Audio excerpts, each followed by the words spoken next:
First is the children. Keeping kids safe is something that's near and dear to Mike O'Neill's heart. In fact, he's the founder of the local nonprofit group called just that, Keeping Kids Safe. My daughter came home with an ID card from school that I felt was inadequate.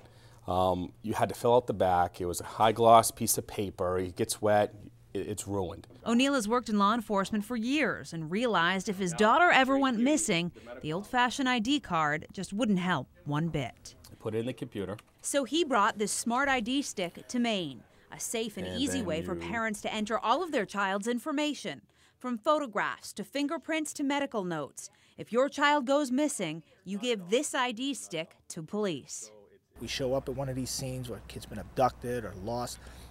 Any law enforcement officer can take these ID sticks, put it in their computer, and they get all the information that they have about this child. And they have the info within seconds, and seconds matter when a child is missing or has been abducted.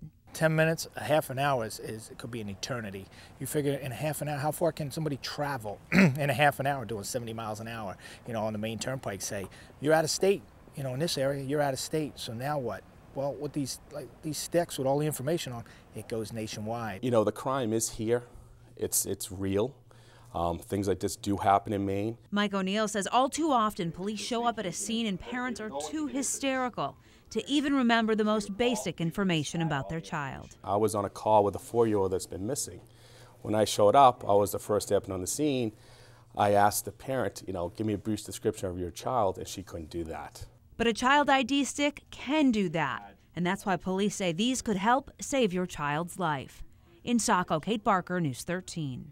And this is for the child. You can do